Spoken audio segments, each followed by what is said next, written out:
Have you ever read a thriller that felt so real it was less like fiction and more like, well, a forecast? Today we're going to dive into a novel that isn't just telling a story, it's a warning, meticulously fact-checked. And you know what? The facts behind it are way more chilling than the plot itself. So that's the core of it right there. A terrifying plan for an attack designed not just to destroy, but to deceive. A single violent spark that's meant to set the world on fire. So let's pull this whole plot apart, piece by piece, and see just how much of it is tied to some very real and very scary truths. All right, so to really get the warning, we have to understand the story first. Let's start with the fictional spark at the heart of it all. We'll lay out the plan for this catastrophe that feels, honestly, terrifyingly plausible. So, at the center of this whole conspiracy, you've got this group, the Shadow Convent. Sounds ominous, right? They're your classic shadowy organization pulling all the strings. And their plan? It's brutal, but it's simple. Stage a devastating attack and make absolutely sure someone else gets the blame. Now their target is picked from maximum impact. We're not just talking about any old building. It's the Hagia Sofia in Thessaloniki, a place that's basically woven into the soul of Greek culture and faith. You see, an attack here isn't just an attack on a city. It's a direct hit on an entire identity. And here's the endgame. It's all about deception. The whole plot is engineered to perfectly frame Greece's neighbors and rivals, Turkey, Albania, and North Macedonia. It's a cold, calculated move designed to push these nations, who already have a tense relationship, right over the cliff and into a war. It's a pretty terrifying plot, for sure. But here's the question we have to ask. Is it just a story? This is where we get to the iceberg. What we've seen so far? That's just the fictional tip. Now, let's take a deep breath and dive below the surface to explore the massive, hidden foundation of solid fact this whole story is built on. So, where does the reality even begin? Well, it starts with the setting itself. The author specifically chose Thessaloniki, a place one historian famously called the City of Ghosts. Let's find out why this city in particular is the perfect powder keg for a plot like this. The author really nails the feeling of the city through the characters, describing the Hagia Sophia as a prayer of stone and gold.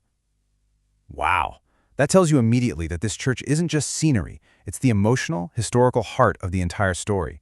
It stands for something ancient, something sacred. And here's the thing. That reverence you read about in the book, it's 100% real. In our world, Thessaloniki's Hagia Sophia is a UNESCO World Heritage Site. It's a globally recognized treasure. So the author didn't have to invent its importance. They just used a powerful, real-world fact that the whole plot could pivot on.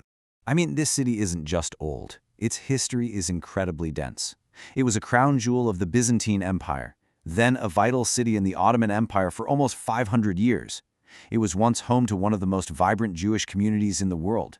All these layers of memory, of empire, of trauma, that's exactly why it's called the City of Ghosts. And that's why it's the perfect stage for a story about old wounds being ripped wide open. Okay, so we've got a city that's absolutely soaked in history. Now, let's look at the modern political game that the novel taps into. Because this is where the line between the story and our reality starts to get, well, uncomfortably blurry. The engine that drives this whole story runs on one of the most complex rivalries in the world, the relationship between Greece and Turkey. It's a relationship that's defined by so much shared history, but also by some really deep, long-standing mistrust. And that mistrust? It's fueled by a century of incredibly painful history. The novel pulls directly from real life, mentioning things like the Pontic genocide, a huge national trauma, the forced population exchanges of the 20s, the Cyprus crisis in '74 that almost led to all-out war, and even the arguments over sea borders and gas drilling that are happening right now. For the author, this is an ancient history. It's the raw material for a modern-day thriller. And a huge unresolved issue that's still causing tension today is control over the Aegean Sea. Greece's position, based on international law, is that its islands get an economic zone. But Turkey argues that this pretty much boxes them into their own coastline. The result? A constant state of military tension, diplomatic stare-downs. The novel doesn't create this tension. It just throws a lit match into a pot that's already boiling. All right, so we've got the place and the geopolitical motive. But what about the how? The spycraft itself. How real is this false flag idea at the heart of the story? Let's fact-check it. First off, the author isn't making up cool-sounding spy agencies. No, the characters in this story are tied to the real deal. Greece's EYP, Israel's legendary Mossad, and Turkey's MIT. Right away, that grounds all the spy stuff in a world that you and I know actually exists. Which, of course, leads us to the biggest and, frankly, most disturbing question in the entire book. This whole idea of a false flag.